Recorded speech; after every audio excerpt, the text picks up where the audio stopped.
تو حضرت عائشہ اور حفصہ کو یہ فیل ہوا کہ بھائی حضرت زینب کے پاس کیوں ٹائم زیادہ گزار رہے ہیں، وہ بھی اب شہد آیا ہوا ہے تب سے یہ ہونے لگ گیا.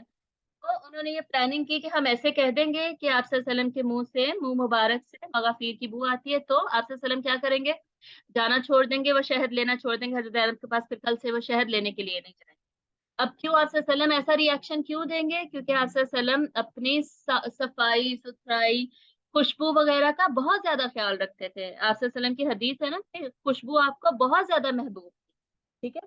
اور آپ صلی اللہ علیہ وسلم اپنے منہ مبارک کی بھی صفائی کا اتنا زیادہ خیال رکھتے تھے کہ آخری عمل جو آپ صلی اللہ علیہ وسلم نے کیا وصال سے پہلے، وہ کیا تھا؟ وہ مسواک تھا. آپ نے مسواک کی کہ اب میں اللہ سے ملاقات کے لیے جا رہا ہوں تو میرا منہ مبارک صاف ہونا چاہیے، دانت صاف ہونے چاہیے. اور آپ صلی اللہ علیہ وسلم اس معاملے میں اتنے زیادہ کانشیس تھے کہ آپ صلی اللہ علیہ وسلم نے فرمایا، یہ حدیث ہمیں پتہ ہے کہ اگر مسلمانوں کو تکلیف نہ ہونا اس بات کی کہ ہر وضو سے پہلے مسواک یا دانت صاف کرنے کی زیادہ ہی تکلیف ہوگی، زیادہ ہی تکلف ہو جائے گا نا، بٹ نہیں تو میں ضرور حکم دیتا کہ یہ کریں. یہ حکم دیتا کہ ہر وضو میں دانتوں کو باقاعدہ برش کر کے مسواک کر کے صاف کیا جائے. لیکن اس سے زیادہ تکلیف ہوگی سب کو، اس لیے یہ حکم نہیں دے رہا. تو یہ بیسکلی آپ صلی اللہ علیہ وسلم اس معاملے میں اتنے زیادہ کانشیس تھے. وہیں سے وہی پوائنٹ حضرت عائشہ اور حفصہ کو بھی پتا تھا. تو انہوں نے یہ پکڑا، یہ پلاننگ کی آپس میں کہ ہم آپ صلی اللہ علیہ وسلم سے ایسا کہیں گے اور پھر آپ صلی اللہ علیہ وسلم ہماری طرف زیادہ توجہ دیں گے اور ان کی طرف نہیں. ہاں جی، ایک سیکنڈ. جی.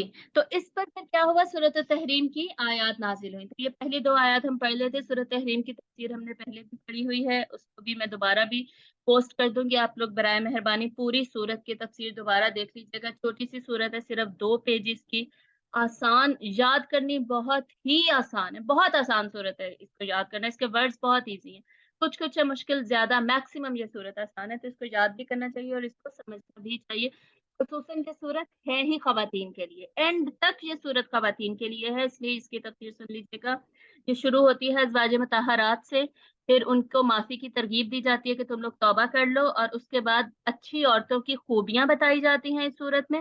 پھر اینڈ میں اس صورت میں مثال دی جاتی ہے باقاعدہ. اچھی عورت کی مثال کون ہے؟ حضرت مریم علیہ السلام، ان کی سب میں دی جاتی ہے. اس سے اوپر حضرت آسیہ جو فرعون کی بیوی تھی، ان کی مثال دی جاتی ہے کہ اگر بننا ہے تو ان دونوں کی طرح بنو. اور بری عورتوں کی بھی مثال دی جاتی ہے تاکہ ہمیں یہ بھی پتا ہو کہ ہم نے بچنا کس سے ہے. اس میں کس کی مثال دی جاتی ہے؟ حضرت لوط علیہ السلام کی بیوی کی اور حضرت نوح علیہ السلام کی بیوی کی. ان دونوں انبیاء کی بیویوں کی مثال دی جاتی ہے کہ ان کی طرح مت بننا. ٹھیک ہے. تو یہ عورتوں کے لیے اسپیسیفکلی یہ صورت ہے جس کی تفسیر آپ لوگ ایک دفعہ پھر سے ضرور سن لیجیے گا. کوشش کریں اس صورت کو یاد کر لیں کیونکہ یہ ایک آسان صورت ہے اور اتنی بڑی بھی نہیں ہے. پہلی آیت ابھی ہم پڑھنے لگے. یا ایھا النبی، بسم اللہ پہلے پڑھ لیتے ہیں. شروع میں ہم نے پڑھی تھی لیکن چلیں دوبارہ پڑھ لیتے ہیں. بسم اللہ الرحمن الرحیم.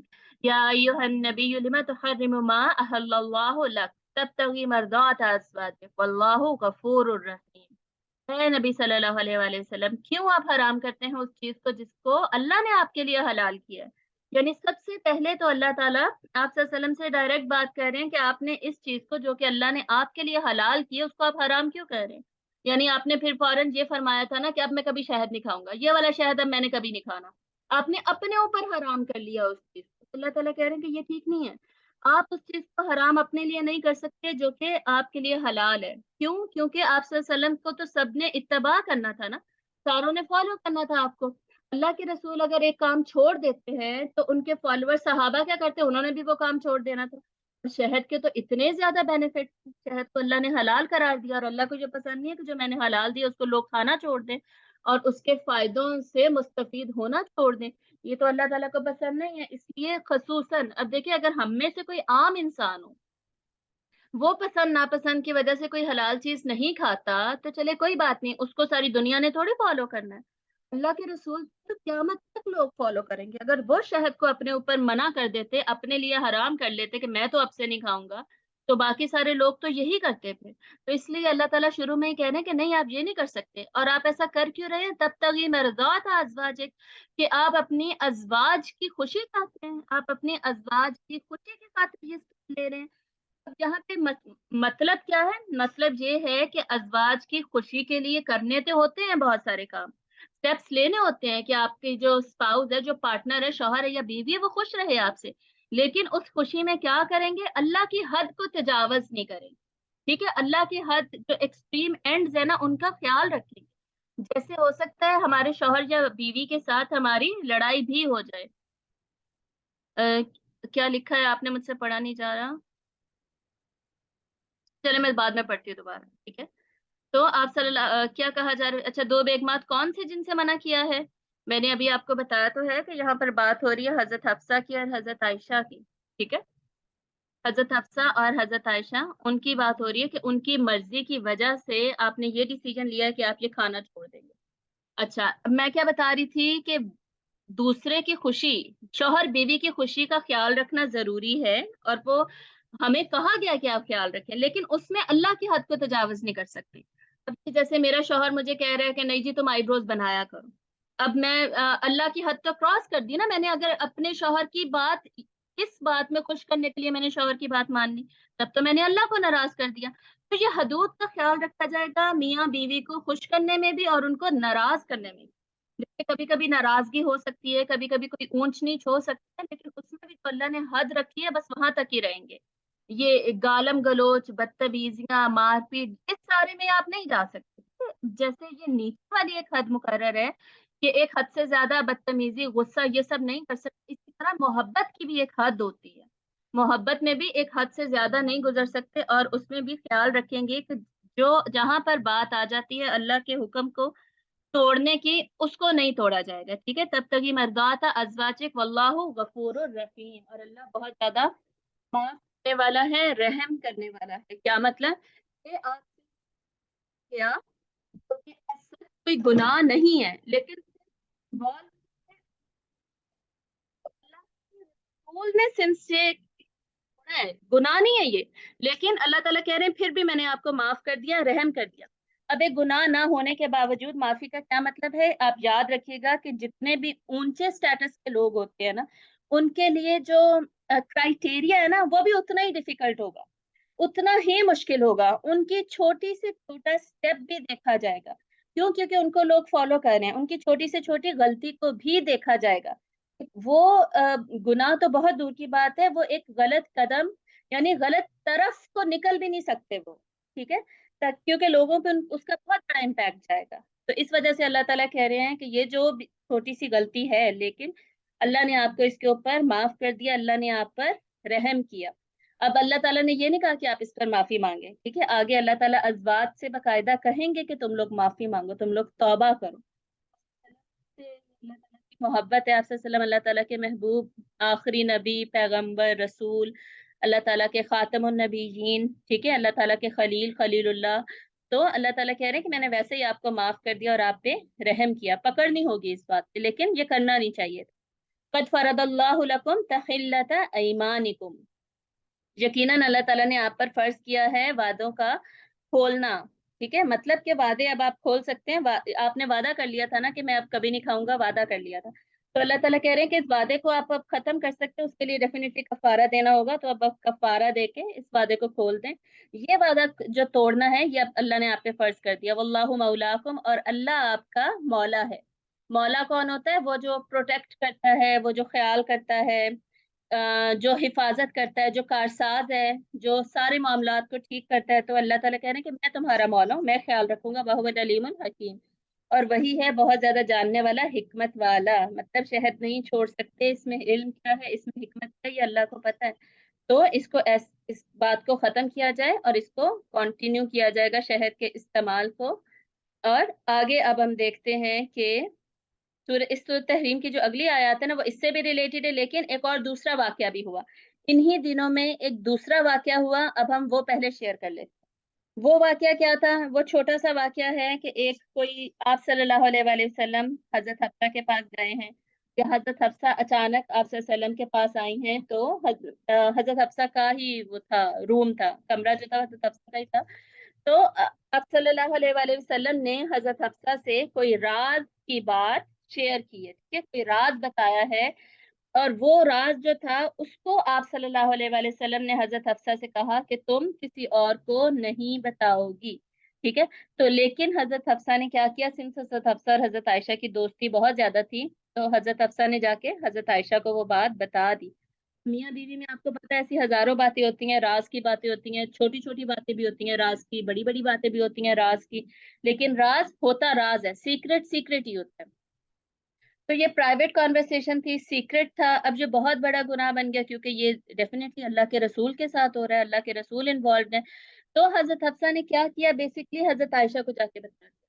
میں اپنے ورڈ سے یہاں پہ واپس لیتی ہوں، گناہ کا ورڈ میرے منہ سے نکل گیا، غلطیاں ہو جاتی ہیں ہر ایک سے۔ ازواج مطہرات کا سٹیٹس بہت اونچا ہے، ٹھیک ہے، بہت زیادہ اونچا ہے، اس لیے میں توبہ کرتی ہوں، گناہ کا ورڈ واپس لے رہی ہوں، ہم اس کو بھی غلطی ہی کہہ لیتے ہیں، ٹھیک ہے۔ غلطی ہو گئی ان سے، غلطی کیا ہوئی کہ انہوں نے یہ راز کی بات حضرت عائشہ کو بتا دی۔ اب اس وہ راز کی بات کیا تھی؟ اب اس میں بہت ساری رائے ہیں جو کہ میں نے سورۃ تحریم میں ڈسکس بھی کی ہے، اس میں بہت زیادہ ڈیٹیل میں جانے کی ضرورت نہیں ہے، کیونکہ اس میں کچھ واقعات ایسے بھی ہیں جو کہ جن کا کہ ریفرنس جو ہے وہ بہت زیادہ ویک ہے، ٹھیک ہے، اور کچھ ایسے ہیں جن کا کہ ریفرنس تھوڑا اسٹرانگ ہے، لیکن وہ ساری چیزیں سورۃ تحریم میں ڈفرینٹ واقعات ڈسکسڈ ہیں، آپ اس کی تفسیر سنیں گے تو آپ کو پتہ چل جائے گا۔ جہاں کے لیے فی الحال اتنا بتا دینا ہی کافی ہے، کیونکہ راز کی بات تھی، since بات ہی راز کی ہے تو اس کو ہمیں کیا ضرورت ہے اوپن کرنے کی، ٹھیک ہے۔ اب ایک دفعہ اوپن ہو گئی تو مزید اس کو بار بار ڈسکس کرنے کی کیا ضرورت ہے؟ لیکن اس پر اب یہ تیسری آیت پر ہم جا رہے ہیں، سورۃ تحریم کی 2 آیتیں پڑھی نا، اب تیسری آیت جا رہے ہیں۔ اب دوسرا جو واقعہ ہوا اس کو تیسری آیت میں ہی اللہ تعالیٰ نے کوٹ کر دیا، اور اس کے بعد اکٹھے اللہ تعالیٰ کہیں گے کہ اب تم لوگ معافی مانگ لو، دونوں کو، حضرت عائشہ اور حضرت حفصہ۔ اور یہ حدیث ہے نا، حضرت عبداللہ بن عباس جو ہیں رضی اللہ تعالیٰ عنہ، وہ فرماتے ہیں کہ میں پورا سال انتظار کرتا رہا، جب حضرت عمر رضی اللہ تعالیٰ عنہ خلیفہ تھے نا، تو میں پورا سال انتظار کرتا رہا کہ مجھے موقع ملے کہ میں حضرت عمر کے پاس جا کر یہ سوال پوچھوں کہ سورۃ تحریم میں یہ جو عورتیں مینشنڈ ہیں، جو ازواج مینشنڈ ہے، وہ کون سی تھیں۔ تو حضرت عمر نے بیسکلی حضرت عبداللہ بن عباس رضی اللہ تعالیٰ عنہ کو بتایا کہ وہ حضرت عائشہ اور حضرت حفصہ تھے، اور انہوں نے یہ واقعات بتائے۔ تو حدیث میں، صحیح حدیث سے ہمیں پھر یہ واقعات پتہ چل جاتے ہیں۔ صحیح بخاری میں کتاب التفسیر میں جو تفسیر سورۃ التحریم کی ہے نا، اس میں ہمیں یہ واقعات پتہ چل جاتے ہیں۔ تو یہ جو آیت ہے نمبر 3، یہ کیا ہے؟ وَإِذْ أَسَرَّ النَّبِيُّ إِلَىٰ بَعْضِ أَزْوَاجِهِ حَدِيثًا، اور جب نبی نے صلی اللہ علیہ وسلم نے راز کی بات بتائی کچھ زوجہ کو، مطلب زوجات میں سے کسی ایک کو، حدیثاً ایک بات بتائی، فلما نبأت به وأظهره الله عليه عرف بعده وأعرض عن بعد، پر جب اس نے اس بات کی خبر دی اور اللہ نے اپنے نبی کو اس پر آگاہ کر دیا، مطلب کہ جس زوجہ کو آپ نے راز کی بات بتائی، اس زوجہ نے اس بات کی خبر کسی اور کو دے دی، مطلب دوسری زوجہ کو دے دی، اور اللہ نے کیا کیا، اللہ نے اپنے نبی کو اس پر آگاہ کر دیا، اپنے نبی کو بتا دیا۔ تو نبی نے تھوڑی سی بات تو بتا دی اور تھوڑی سی ٹال گئے، مطلب یہ کیا ہوا ہے، آپ صلی اللہ علیہ وسلم نے حضرت حفصہ سے بات کی تھی، یہ یہاں پہ یہ ریفرنس دیا جا رہا ہے۔ آپ صلی اللہ علیہ وسلم نے حضرت حفصہ سے کہا کہ تم نے اس طرح راز کی بات بتا دی ہے، میں نے تمہیں کہا تھا مت بتانا۔ تو حضرت حفصہ نے کہا کہ آپ کو کس نے بتایا؟ فلما نبأها به قالت من انبأك هذا، تو جب ان کو یہ بات بتائی گئی تو انہوں نے پوچھا، حضرت حفصہ نے پوچھا من انبأك هذا، آپ کو یہ کس نے کہا کہ میں نے آگے بتا دی ہے یہ بات؟ قال نبأني العليم الخبير، تو آپ صلی اللہ علیہ وسلم نے فرمایا کہ مجھے بتایا ہے اس ہستی نے جو کہ سب سے زیادہ علم والا ہے اور سب سے زیادہ خبر رکھنے والا ہے، یعنی مجھے اللہ نے یہ بات بتا دی ہے۔ اب یہاں پہ یہ جو ہے نا کہ آپ صلی اللہ علیہ وسلم نے تھوڑی سی بات بتائی اور تھوڑی سی ٹال گئے، مطلب آپ نے صرف یہ بتایا کہ تم نے راز کھول دیا، یہ نہیں بتایا کہ تم نے کس سے راز کھول دیا ہے، تمہاری کیا بات ہوئی ہے، بہت زیادہ ڈیٹیل میں نہیں گئے۔ یہ یہاں پہ اشارتاً بتایا جا رہا ہے کہ آپ صلی اللہ علیہ وسلم نے اشارتاً حضرت حفصہ کو بتا دیا کہ تم نے راز کھول دیا، تو وہ حیران ہوئی اور پوچھا آپ کو کیسے پتا چلا؟ تو آپ صلی اللہ علیہ وسلم نے بتایا کہ مجھے اللہ نے انفارم کر دیا ہے، تو یہ وہ واقعہ تھا۔ اور اس کے بعد پھر آگے سورۃ التحریم کی چوتھی آیت میں ویسے ہی آپ کو پڑھ دیتی ہوں، یہاں پہ کل میں نے پیش نہیں کی۔ چوتھی آیت کیا ہے؟ ان تتوبا الی اللہ فقد صغت قلوبکما، اگر تم دونوں اللہ سے توبہ کر لو تو تمہارے دل مائل ہو چکے ہیں، فقد صغت قلوبکما، اس کا مطلب یہ ہے کہ اگر تو تم دونوں اللہ کی طرف سے رجوع کر لو نا، توبہ کر لو، اور آگے اللہ تعالیٰ کہہ رہے ہیں اور تمہارے دل تو آلریڈی توبہ کی طرف ہی مائل ہیں، تم تو آلریڈی توبہ ہی کرنا چاہتی ہو، اس لیے تم اب اللہ کی طرف توبہ کر لو۔ وَإِن تَظَاهَرَ عَلَيْهَا فَإِنَّ اللَّهَ هُوَ مَوْلَاهُ، اور اگر تم دونوں نے کیا کیا کہ رسول کے مقابلے میں ایکا کر لیا، یعنی پہلا آپشن دیا جا رہا ہے کہ تم توبہ کر لو، اور اللہ تعالیٰ کہہ رہے ہیں کہ مجھے پتا ہے کہ تمہارا دل اب توبہ کی طرف ہی مائل ہے، لیکن دوسرا آپشن بھی اللہ تعالیٰ ذکر کر رہے ہیں کہ لیکن اگر تم دونوں نے اللہ کے رسول کے خلاف مل کر اگر یہی کام کیا، یا یہ تم نے ڈیسائیڈ کر لیا کہ اب ہم ایسے ہی رہیں گے ایکا کر کے اور خلاف کسی کے چلیں گے، تو اللہ تعالیٰ کیا کہنا ہے، فَإِنَّ اللَّهَ هُوَ مَوْلَاهُ، تو اللہ اس کا مددگار ہے، اس کا آپ صلی اللہ علیہ وسلم کا، تو اللہ تعالیٰ آپ صلی اللہ علیہ وسلم کے مددگار ہیں، مولا ہیں، و جبریل، اور جبریل، و صالح المؤمنین، اور سارے نیک مومنین بھی، والملائکۃ بعد ذالک ظہیر، اور فرشتے سارے کے سارے آپ صلی اللہ علیہ وسلم کے مددگار ہیں۔ اچھا یہ تو آیا تھا نا، یہ آگے جا کے آئے گی ہماری سلائڈ میں، یہاں پہ میں نے ابھی بھی مینشن کر دی کیونکہ یہ ان واقعات سے بھی ریلیٹڈ ہے، لیکن اس آیت کا ریفرنس ہمیں یہ جو واقعہ ایلا سٹارٹ ہونے لگا نا، جس کو میں نے مین انسیڈنٹ لکھا ہے، یہ کہا جاتا ہے کہ یہ اس واقعے سے بھی ریلیٹڈ ہے، اس سے ریلیٹڈ بھی توبہ کا حکم اسی میں ہے، تو ہم یہ آیت دوبارہ آگے جا کے پھر سے پڑھ لیں گے۔ تو یہ دو واقعات ہو گئے جن کا سورۃ تحریم میں ذکر ہے۔ اب یہ بات میں دوبارہ ریپیٹ کر دوں، آخر ازواج جو تھیں انسان ہی تھیں، ٹھیک ہے، انسان ہوتے ہوئے انسان سے تھوڑے سے قدم سلپ ہو جاتے ہیں، کچھ نہ کچھ غلطی ہو جاتی ہے، لیکن ہمیں پتہ ہے کہ آپ صلی اللہ علیہ وآلہ وسلم نے حضرت عائشہ کو بھی جنت کی خوشخبری سنائی، اور آپ صلی اللہ علیہ وسلم نے فرمایا کہ عائشہ تم میں سے تمام عورتوں میں سے اس کا سٹیٹس ایسے ہے جیسے تمام کھانوں میں سرید کا سٹیٹس ہوتا ہے، وہ جو سالن بنتا تھا نا عرب میں جو بہت زیادہ فیمس تھا، آپ صلی اللہ علیہ وسلم کو بہت پسند تھا، تو جیسے وہ اتنا خاص سالن ہوتا ہے نا، سب سے مین ڈش، فیمس ڈش وہ ہے، اس طرح عائشہ تم میں اتنا اس کا رتبہ، اتنا اس کا سٹیٹس ہے۔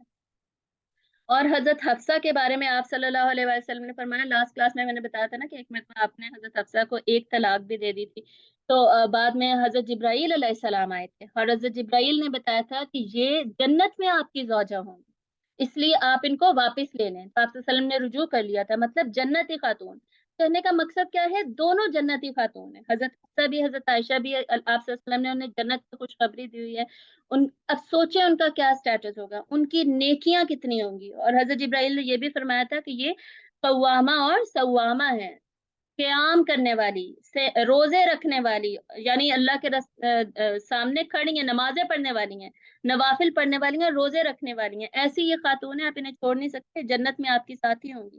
حضرت حفصہ کی تعریف کی تھی، تو حضرت عائشہ کی تعریف میں تو بہت ہی زیادہ ہمیں حدیث ملتی ہیں، کون کون سی ہم پڑھیں گے، کہ ان خواتین کی ہم بات کر رہے ہیں، ٹھیک ہے، اتنا اونچا ان کا سٹیٹس تھا، لیکن آخر انسان سے کبھی نہ کبھی تھوڑی بہت غلطی، اور وہ بھی محبت میں، آپ یہ دیکھیں کہ اس میں ان کی نیت کوئی خراب نہیں تھی، نیت میں خرابی نہیں تھی کہ کسی کا برا چاہتی ہیں، خصوصاً نعوذ باللہ اپنے شوہر سے کچھ برا چاہ رہی ہوں، یا ان کے لیے کچھ برا چاہ رہی ہوں، نعوذ باللہ ایسا کچھ نہیں تھا، ٹھیک ہے، تو ان واقعات کو بیسس بنا کر غلط باتیں بیچ میں سے نکال لینا، غلط فیصلے کرنا، غلط باتوں کو کی تبلیغ کرنا، ازواج کے بارے میں خصوصاً انتہائی غلط، یہ ہم نہیں کر سکتے۔ ان واقعات کو ہم پڑھتے کیوں ہیں، اللہ تعالیٰ نے ہم تک پہنچائے ہیں، سورہ تحریم کے ذریعے سے بھی، سیرت کے ذریعے سے بھی، احادیث کے ذریعے سے بھی، اللہ تعالیٰ چاہتے تو چھپا لیتے، یہ واقعات کبھی ہم تک پہنچتے ہی نہ، یہ واقعات ہم تک پہنچے ہیں تاکہ ان کیس ہمارے گھروں میں جب یہ واقعات ہو تو ہمیں پتا ہو کہ ہم نے انہیں کیسے ہینڈل کرنا ہے۔ اب دیکھیں آپ صلی اللہ علیہ وسلم کسی کو ڈانٹ نہیں رہے، کسی کو کوئی غلط لفظ منہ سے نہیں نکل رہا، ہاتھ اٹھنا تو بہت ہی دور کی بات ہے، حضرت عائشہ فرماتی ہے کہ آپ صلی اللہ علیہ وسلم نے کبھی زندگی میں کسی عورت پہ ہاتھ نہیں اٹھایا، کبھی بھی نہیں، اور زبان سے بھی کچھ نہیں نکل رہا، کچھ غلط بات نہیں نکل رہی، تو اونچ نیچ کچھ ہو جاتی ہے تو اس کو ہینڈل کس طریقے سے کیا جائے گا، اور ہمیں پتہ چل رہا ہے ہر میاں بیوی میں ایسا ہو جاتا ہے، لیکن اس بات کو بڑھانا نہیں ہے، بلکہ اس کو ہینڈل کیسے کریں گے، بہترین طریقے سے اس کو کیسے مینج کیا جائے گا، اور ایسے بہت سارے واقعات ہم نے پہلے بھی پڑھے ہیں نا، آگے جا کے دوبارہ اگر ضرورت ہوئی تو پھر سے پڑھ لیں گے، تو ان کو ہینڈل کر کے اس میں بہترین رسپانس کیا ہونا چاہیے میاں اور بیوی دونوں کا، یہ اصل میں ہم ان واقعات سے سیکھتے دیکھتے ہیں، اس لیے اللہ تعالیٰ کا اتنا بڑا احسان ہے ہمارے اوپر کہ ایسے واقعات ہمارے پاس موجود ہیں، ورنہ ہمیں یقین کریں بالکل نہ پتا ہوتا، ورنہ کیا رول ہوتا ہے کہ جس کی لاٹھی اس کی بھینس، جس کی جتنی طاقت ہے اس کا زور چلے گا، وہ مارے گا، وہ پیٹے گا، چاہے وہ بیوی ہے چاہے وہ شوہر ہے، بیوی اگر بہت اسٹرانگ ہے، فائنینشلی بہت اسٹرانگ ہے، تو شوہر کی کم بختی آئی ہوتی ہے، شوہر اگر اسٹرانگ ہے، فزیکلی اسٹرانگ ہے، تو بیوی کو مارے گا، بیوی کی کم بختی آئی ہوئی ہوتی ہے، تو یہ اس کو بیلنس آؤٹ کرنے کے لیے، یہ سمجھانے کے لیے کہ اس طرح کے اونچ نیچ واقعات ہوتے ہیں، ہینڈل کس طرح کرنا ہے یہ ان واقعات سے سیکھ لیجیے، ٹھیک ہے؟ یہ بہت بڑا لیسن ہے جو ہم یہاں پہ دیکھتے ہیں۔ اور آخر میں یہی بات کہ آخر تھے تو سب انسان ہی نا، تو انسانوں سے ٹو مین از ایئر، ٹھیک ہے؟ ہمارے والد حضرت آدم علیہ السلام، ان سے جب غلطی ہو گئی تو پھر باقی سب کیا ہے؟ ہر انسان سے غلطی ہو سکتی ہے، لیکن اصل اصل بات کیا ہے؟ غلطی کے اندر بھی ہم نے دیکھنا ہے کہ نیت ان کی غلط نہیں تھی۔ دوسرا، غلطی بیس لیس ہو جاتی ہے جب انسان توبہ کر لے، تو توبہ کر لی انہوں نے۔ اس سے زیادہ ان واقعات کو بگاڑنا، خراب کرنا، ان سے غلط باتیں نہیں نکالنی، جیسا کہ ہمیں پتا ہے اہل تشیع کرتے ہیں اس صورت کو لے کے، خصوصاً اہل تشیع بہت آگے، بہت حدیں کراس کر جاتے ہیں، ٹھیک ہے؟ بہت غلط غلط باتیں کرتے ہیں، تو ان کی باتوں میں ہم نے نہیں آنا، ان سے دور رہنا ہے، اور کبھی بھی اس طرح کی چیزوں میں نہیں پڑنا، بلکہ کوشش ہم نے کرنی ہے کہ ان لوگوں کو بھی ہم سیدھے راستے پہ لے کر آئے۔ ابھی ہم دوبارہ واپس آ رہے ہیں، مین انسیڈنٹ ہم پڑھنے لگے ہیں، جو کہ بیسیکلی بڑا واقعہ تھا۔ وہ کیا تھا؟ واقعہ ایلا اور تخیر کا واقعہ۔ اس میں ہوا کیا کہ جب تقریباً 9 ہجری میں، جب تک غزوہ خیبر بھی ہو چکا اور یہ غزوہ حنین بھی ہو چکا، یہ دو میجر غزوات تھے جن میں بہت زیادہ دولت آئی تھی مسلمانوں کے پاس، ٹھیک ہے؟ اور جو ارد گرد آپ سے وسلم کے ارد گرد جتنے بھی مسلمان تھے نا، انصار تھے، مہاجرین تھے، ایون جو نئے نئے لوگ مسلمان ہوئے تھے یا جن کا صرف اسلام کی طرف رجحان ہوا تھا، ابھی مسلمان بھی نہیں ہوئے تھے، ہم نے پڑھا تھا نا غزوہ حنین کے بعد، ان کو بھی آپ صلی اللہ علیہ وسلم نے اتنا نوازا، اتنا پیسہ دیا، اتنا زیادہ کہ سب کے حالات بدل گئے۔ یہ سب جب دیکھا ہے ازواج مطہرات نے، تو ان کے بھی دل میں یہ خیال آیا کہ اب تو ہماری بھی جو لائف ہے تھوڑی بہتر ہو سکتی ہے، ورنہ تو ہمیں پتا ہے کہ آپ صلی اللہ علیہ وسلم کے گھر میں چولہا تک نہیں جلا کرتا تھا، کتنے کتنے دن چولہا نہیں جلا کرتا تھا، ایک ایک کھجور پہ گزارا ہوتا تھا، اور کبھی کبھی وہ بھی نہیں ہوتی تھی، ٹھیک ہے؟ اس طریقے سے گزارا ہوتا تھا کہ ہمارے ذہن میں ہونا چاہیے، فاقوں پر گزارا ہو رہا ہوتا تھا، اور کبھی بھی، اور حضرت عائشہ کی حدیثیں خود فرماتی ہیں کہ آپ صلی اللہ علیہ وسلم نے کبھی بھی 2 وقت پیٹ بھر کے کھانا نہیں کھایا، 2 وقت کا۔ اور یہ یاد رکھیے گا کہ اسلام میں کھانا 2 وقت کا ہوتا ہے، یہ 3 میلز، 3 وقت کے کھانے جیسے ناشتہ اور یہ دوپہر کا کھانا، رات کا کھانا، یہ نہیں ہوتا اسلام میں۔ آپ صلی اللہ علیہ وسلم کی جو زندگی تھی نا، صحابہ کی جو زندگی تھی، اب یہ کوئی ہارڈ اینڈ فاسٹ رول نہیں ہے، لیکن سنس ان کی زندگی میں ہمارے لیے رول ماڈل ہے، تو ہمیں کوشش کرنی چاہیے ہم اس کو فالو کریں۔ ہم کھانے پینے کے پیچھے ایسے بھاگتے ہیں جیسے کھانا پینا ہی ہماری زندگی ہے، کھانے پینے کے لیے جیتے ہیں ہم، جبکہ صحابہ اور آپ سے وسلم جینے کے لیے کھاتے پیتے تھے، 2 دفعہ صرف کھاتے تھے، اور وہ 2 دفعہ کون سا وقت ہوتا تھا؟ ایک دوپہر کا۔